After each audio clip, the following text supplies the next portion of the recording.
اور پھر حضور نے صحابہ سے مخاطب ہو کے کہا یہ جو پیغام میں نے تمہارے تک پہنچایا ہے اب اس کو آگے تم نے پہنچانا ہے. اپنی ذمہ داری میں پوری کر چکا، اب یہ ذمہ داری تمہارے کندھوں پہ آ گئی، اب تم اس کو پہنچاؤ آگے. پھر صحابہ نے پہنچانے کا انہوں نے بھی حق ادا کیا، تابعین نے بھی حق ادا کیا.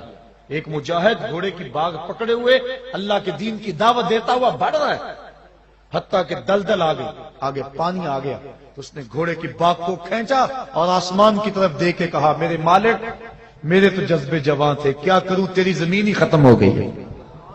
انہوں نے حق ادا کر دیا، تبلیغ کا حق ادا کر دیا، دنیا کے کونے کونے پہ پہنچے، دی اذانیں کبھی یورپ کے کلیساؤں میں، کبھی افریقہ کے تپتے ہوئے صحراؤں میں، دشت و دشت دریا بھی نہ چھوڑے ہم نے، بحر ظلمات میں دوڑا دیے گھوڑے ہم نے. اس انداز کے ساتھ حضور علیہ الصلوۃ والسلام آگے بڑھے اور حضور کے غلام پھر بعد میں آگے بڑھے اور پھر غلاموں کے غلام آگے بڑھے کہ انہوں نے اس دین کو دنیا کے چپے چپے پہ پہنچا دیا. پھر وہ وقت بھی آیا کہ ہمارے عیاش حکمرانوں نے اس دین کو جس انداز سے لتاڑا اور دین کی قدریں جس انداز سے پامال کی، اور پھر ہمارا بیک گیئر لگ گیا. اور آج ہماری جو حالت ہے، آج ہمارا جو دکھڑا ہے وہ کسی سے مخفی نہیں ہے. آج ربیع الاول کی سہانی صبح ہے، ہم نے تجدید عہد کرنا ہے.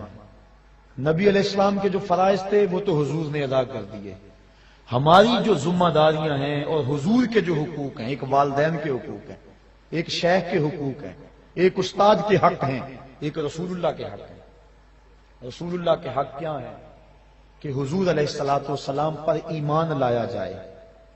ایک حق حضور کا یہ ہے کہ حضور علیہ الصلوۃ والسلام پر ایمان لایا جائے اور حضور کی اتباع کی جائے. دوسرا حق حضور سے محبت اور عشق کیا جائے. اور تیسرا حق حضور کی تعظیم و توقیر کی جائے. اور چوتھا حق حضور پر کثرت سے درود پڑھا جائے اور حضور کی چوکھٹ پہ حاضری دی جائے.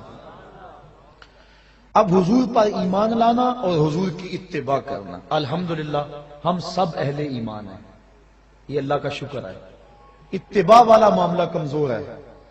آج ابھی مجھ سے قبل اسی اسٹیج پہ بات ہو رہی تھی کہ آج ہم نام تو حضور کا لیتے ہیں لیکن شکل و صورت سے لے کر لباس تک، وضاقتہ سے لے کر اپنی عادات تک، اپنی شادی بیاہ کی تقریبات کی رسوم سے لے کر اپنی زندگی کے کاروبار کے ہر مرحلے تک ہم غیروں کے طریقوں کو، ان کے انداز کو اپنے گلے سے لگائے ہوئے ہیں.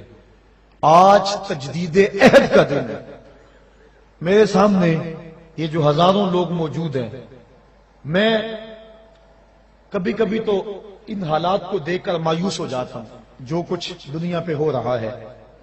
اللہ کی رحمت سے مایوسی کفر ہے، یہ بات ذہن میں رکھیں، لیکن افراد سے مایوس بندہ ہو سکتا ہے، کبھی کبھی ہو جاتا ہے. اور وہ کیا کسی شاعر نے کہا خون کے دل آنسو روتا ہے. اور میں وہ ایک شعر پڑھا کرتا ہوں فارسی کا جس کا مفہوم یہ ہے کہ جب بہار نہیں تھی، جب بہار تھی اس وقت ہم نہیں تھے، اور جب ہم ہیں تو بہار نہیں ہے، اور جب ہم نہیں ہوں گے پھر بہار آ جائے گی.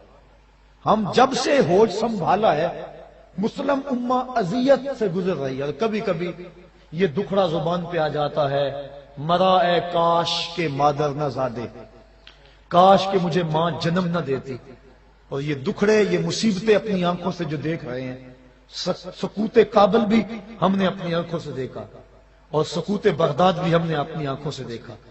کشمیر میں لٹتی ہوئی عزتیں اور پامال ہوتی ہوئی عصمتیں، یہ روز کی کہانیاں ہمارے کان سنتے ہیں. فلوجہ کی گلیوں میں جو کچھ ہوا وہ بھی کسی سے مخفی نہیں ہے. سامرا کے اوپر جو قیامت توڑی گئی وہ بھی کسی سے مخفی نہیں ہے. نصف صدی سے فلسطین کے اندر جو خون کی ہولی کھیلی جا رہی ہے اور جو مسلمانوں کو اذیت کا شکار کیا گیا ہے وہ بھی ہمارے کلیجے چیر رہا ہے.